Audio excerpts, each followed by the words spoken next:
Hello दोस्तों, स्वागत है आप सबका मेरे YouTube channel Sachin education hub पर। दोस्तों, आज हम बात करने वाले हैं the risk and return relationship, यानी रिस्क और रिटर्न का आपस में रिलेशनशिप क्या है या रिस्क आप कैसे पता कर सकते हो। फाइनेंशियल मैनेजमेंट के अंदर ये भी एक टॉपिक है आपका, रिस्क एंड अनसर्टिनिटी जो चैप्टर है उसमें से ये टॉपिक है। तो ये बहुत इंपॉर्टेंट टॉपिक है एग्जाम के लिए दोस्तों, तो इसलिए आज मैंने इसे करवाना है आपको। तो करेंगे स्टार्ट, लेकिन उससे पहले आपको पता है कि अगर आपने कोई नोट्स और भी लेने हैं किसी भी कॉमर्स सब्जेक्ट से रिलेटेड, तो आप मेरे टेलीग्राम चैनल को ज्वाइन कर सकते हैं, जिसका लिंक आपको डिस्क्रिप्शन में दे दिया गया है। अब दोस्तों बात करते हैं सबसे पहले कि रिस्क एंड रिटर्न रिलेशनशिप है क्या, या क्या होता है इनका relationship. There is a positive relationship between the amount of risk assumed and the amount of expected risk return. मतलब ये एक पॉजिटिव रिलेशनशिप है कि जितना आप अपना रिस्क एज्यूम करोगे उतनी आपको रिटर्न मिलने की संभावना है। यानी जितना रिस्क ज़्यादा उतना रिटर्न ज़्यादा, जितना मतलब उतने चांसेस भी आपको लॉस के ज़्यादा हैं। तो ये सारी चीज़ें आपके माइंड में होनी चाहिए कि रिस्क ज़्यादा लोगे तभी रिटर्न ज़्यादा मिलेगा, रिस्क ज़्यादा नहीं लोगे तो रिटर्न की भी उम्मीद ज़्यादा नहीं की जा सकती। यानी investment which carry low risk as high grade bond, जैसे अगर हम बात करें बॉन्ड्स की तो उसमें आपको रिस्क ज़्यादा दिखेगा, मतलब रिस्क कम दिखेगा, लेकिन वो आपको मतलब देखो सीधी सी बात है, यही जो बात की गई है कि हाई ग्रेड बॉन्ड है उनका रिस्क भी कम है और उनका रिटर्न भी कम मिलेगा आपको। लेकिन अगर आप बात करो high risk such as equity, then इसका रिस्क भी ज़्यादा है और इसका रिटर्न भी ज़्यादा है। यानी अगर आप इक्विटी शेयर होल्डर हो तो आपको पता है कि अगर आपने एक बार पैसा लगा दिया इक्विटी शेयर में तो आप क्या करोगे, आपको जब भी प्रॉफिट होगा उतना ज़्यादा बेनिफिट हो जाएगा। लेकिन एक बार अगर रिस्क हुआ तो ज़्यादा रिटर्न भी नहीं मिलेगा, यानी रिटर्न मिलेगा ही नहीं, लॉस हो जाएगा। उसके अलावा अगर आप बॉन्ड्स में जाते हो वहाँ पर रिस्क तो कम है ही, लेकिन रिटर्न भी इतना नहीं मिलेगा जितना आप चाहते हो। तो दोस्तों ये देखो, यहाँ से आपको क्लियर हो जाएगा कि असल में रिलेशनशिप है क्या।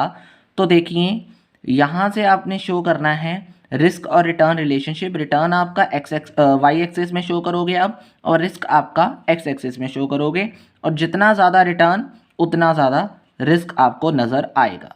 जैसे कि यहाँ से आपने सबसे पहले, ये तो गवर्नमेंट स्टॉक्स हो गए, यानी आपका रिस्क फ्री हो गया। यहाँ से अगर आपने चलना शुरू किया है तो देखिए ये आपको नज़र आ रहा होगा कि अगर मैं यहाँ से बढ़ता जा रहा हूँ तो मेरा रिस्क भी बढ़ता जा रहा है, लेकिन अगर रिस्क बढ़ता जा रहा है तो मेरा रिटर्न भी बढ़ता जा रहा है। तो कहीं ना कहीं आपको ये चीज़ें पढ़ लेना इजी है, डायग्राम के एक्सप्लेनेशन ही है, उसके अलावा कुछ नहीं है। और इसको और क्लैरिटी से आपने अगर समझना है तो यहाँ पे आपको दूसरा डायग्राम दे दिया गया। उससे पहले यहाँ पे देखते हैं क्या लिखा है। To earn return on investment, investment has to be made for some period. Return करने के लिए यानी रिटर्न लेने के लिए आपको इन्वेस्टमेंट में कुछ पैसा लगाना होगा कुछ समय के लिए, तभी आपको क्या मिलेगा, रिटर्न मिलेगा। तो आप अगर पैसा लगाना चाहते हो तो किन किन में लगा सकते हो, ये आपके यहाँ पे स्टॉक्स में आप देख सकते हो। तो अगर आप बात करते हो गवर्नमेंट स्टॉक की तो सबसे कम रिस्क किस में है, गवर्नमेंट स्टॉक, जो कि रिस्क फ्री ही होते हैं, यानी उसमें आपको कोई लॉस नहीं होता। लेकिन अगर आप अपने आगे बढ़ते जाओगे जैसे जैसे, यानी आपको रिस्क कम ज़्यादा किस में आता जाएगा। अगर आप मोर्टगेज लोन में जा रहे हो तो इतना ज़्यादा रिस्क नहीं है, लेकिन इससे ज़्यादा रिस्क किस में है, डिबेंचर्स में। डिबेंचर से ज़्यादा रिस्क है अनसिक्योर्ड लोन में। अनसिक्योर्ड से ज़्यादा है fix deposit of a company. जब इससे भी ज़्यादा बात करनी है तो फिर प्रेफरेंस शेयर्स आ जाते हैं। और सबसे ज़्यादा अगर बात करनी है रिस्क किस में है और फ़ायदा किस में है, यानी ये देखो टॉप में रिटर्न और टॉप में रिस्क दोनों चीज़ें कवर हो गई। तो वो क्या है, दैट इज़ इक्विटी शेयर्स। तो यहाँ पे क्लियर हुआ ये सब कि इक्विटी शेयर्स में पैसा लगाओगे रिटर्न भी ज़्यादा पाओगे, प्रेफरेंस शेयर्स में लगाओगे रिटर्न इक्विटी से कम मिलेगा लेकिन बाकी सबसे ज़्यादा मिलेगा। अगर लगाओगे मोर्टगेज लोन में तो रिटर्न भी कम मिलेगा और रिस्क भी कम लेना पड़ेगा। तो आई होप आपको क्लैरिटी हो रही होगी कि असल में इनका रिलेशनशिप कैसा है। अब दोस्तों लास्ट में लिखा है कि इन्वेस्टर अपनी मर्जी से इन चीज़ों में देख सकता है, क्योंकि कई इन्वेस्टर्स होते हैं वो कहते हैं हमें लो रिस्क इन्वेस्टमेंट करनी है और लो रिटर्न मिलेगा तो कोई बात नहीं, लेकिन कई कहते हैं कि हमें रिटर्न ज़्यादा चाहिए, रिस्क की कोई बात नहीं, तो वो इक्विटी में पैसा लगाते हैं। लग गई बात समझ? तो ये तो हो गया रिलेशनशिप। अब हमारे इसके साथ दूसरा थोड़ा सा क्वेश्चन जो जुड़ रहा था वो जुड़ रहा है टेक्निक्स क्या है। तो दोस्तों टेक्निक्स मतलब बहुत ईजिली मैंने यहाँ पे एक एक वर्ड में आपको डिफाइन करने की कोशिश की है कि अगर आपने रिस्क को देखना है तो आप कौन कौन सी टेक्निक्स का इस्तेमाल करके अपने रिस्क को एज्यूम करके देख सकते हो कि आपको किस में ज़्यादा रिस्क होने वाला है। तो एक तो सिंपल सी टेक्निक है risk adjusted cut off rate. अगर आप देखते हो तो ये एज्यूम किया कर लिया जाता है कि higher the rate of return that is expected on risky project as compose to less risky project. मतलब ये जिस प्रोजेक्ट में आपको रिटर्न ज़्यादा लग रहा है उस केस में आपको रिस्क भी ज़्यादा लगेगा या वो प्रोजेक्ट ज़्यादा रिस्की हो जाएगा, ये इसमें देखा जाता है। यानी सीधी सी बात, रिटर्न के बेस पे आपने क्या देखा, रिस्क देखा, that is called risk adjusted cut off rate. Then आता है सर्टेनिटी इक्विवेलेंट मेथड। इसका मतलब ध्यान से समझना, इसका मतलब एक फॉर्मूले के साथ जुड़ा हुआ है। तो ये फॉर्मूला क्या कहता है कि रिस्क लेस कैश फ्लो और रिस्की कैश फ्लो में से जो भी आंसर निकलेगा that is called certainty equality method under risk evaluation.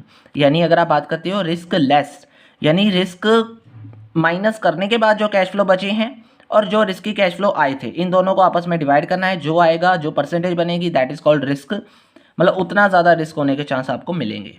ठीक है। सेंसिटिविटी एनालिसिस में मतलब जितना ज़्यादा आपका सेंसिटिव है कैश इनफ्लो या आउटफ्लो, उस केस में आपका रिस्क देखा जाएगा। जितना ज़्यादा सेंसिटिव उतना ज़्यादा रिस्क आपको यहाँ पे लेना पड़ेगा। लेकिन प्रोबेबिलिटी टेक्निक कहती है कि प्रोबेबिलिटी टेक्निक मतलब जो सेंसिटिव एनालिसिस था, सेंसिटिव एनालिसिस ने ये कहा कि देखो जी, हमने एस्टिमेट कर देना है कि कितने ज़्यादा इनफ्लोस किन किन तरीक़ों से आपको मिल सकते हैं, लेकिन कितनी बार वो मिलेंगे, यानी देखो एक्सपेक्टेड कैश इनफ्लो को एस्टिमेट करने में मदद तो करेगा। एक से ज़्यादा एस्टिमेशन आपको बता देगा कहाँ से आप उस प्रोजेक्ट की इनफ्लो एक्सपेक्ट कर सकते हो, लेकिन ये नहीं बता पाएगा कि कितनी अकरेंस में वो चीज़ होने वाली है। तो उस अकरेंस को जानने में यानी रिस्क कितना होने वाला है ये तो इसने बताया नहीं, मतलब कहाँ कहाँ से होने वाला है ये बता दिया। मतलब कितनी बार होने वाला है उस चीज़ को बताने के लिए आपने प्रोबेबिलिटी टेक्निक यूज़ कर ली। और प्रोबेबिलिटी टेक्निक का मतलब ये होता है जितनी बार वो चीज़ रिपीट हुई है, अकरेंस में आई है, और ये आपको ये बता देगा कि रिस्क कितनी बार आपका रिपीट हो सकता है या कितनी बार आपका दोबारा से आपको लेना पड़ सकता है। उस चीज़ को बचने के लिए या उस चीज़ को जानने के लिए आप प्रोबेबिलिटी टेक्निक का इस्तेमाल करते हो। अब उसके बाद आता है स्टैंडर्ड डेविएशन मेथड। तो स्टैंडर्ड डेविएशन मेथड आपको क्या कहता है कि देखो आपने स्टैंडर्ड डेविएशन मतलब यूज़ किया हुआ है, कैसे निकालते हैं, तो उसका ही आपने इस्तेमाल किया, उसका ही आपने एक फॉर्मूला लगाया, उसके बाद जो आंसर आया यानी more the standard deviation of a project more the return more the risk. देखो जी, जितना ज़्यादा आप स्टैंडर्ड डेविएशन का मेथड का इस्तेमाल करते हुए आप अपना ज़्यादा यूज़ करोगे उतना ज़्यादा आपको रिस्क मिलेगा, ये आपको पता है। ठीक है, इतना तो क्लियर हो गया। अब आगे आता है देखो, मतलब स्टैंडर्ड डेविएशन का इस्तेमाल करते हुए जितना आपका रिस्क बढ़ा उतना ज़्यादा आपका रिटर्न भी होगा, लेकिन रिस्क के मेथड से ये आपका मेथड अगर more the standard deviation more the risk, ये आपने याद रखना है। सिमिलरली वेरिएशन मेथड आप कब यूज़ करोगे कि if the project have some cost but different net present value, net present value different है लेकिन कॉस्ट सेम है, उस केस में आप इस मेथड का इस्तेमाल करते हो और ये जज करते हो कि कितना रिस्क होगा।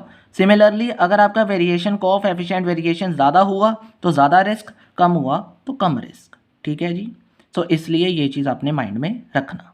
ओके, तो अब आपका हो गया होगा यहाँ पे दोस्तों, तो यहाँ तक आपको क्लियर हो गया होगा रिस्क एंड रिटर्न रिलेशनशिप और रिस्क की क्या क्या टेक्निक्स है, कहाँ से आप पता कर सकते हो। तो दोस्तों आज के लिए इतना ही है वीडियो के अंदर। वीडियो अच्छी लगी है तो लाइक ज़रूर कर देना, नए हो चैनल पे तो सब्सक्राइब कर देना। आज के लिए इतना ही है वीडियो के अंदर। Thank you very much.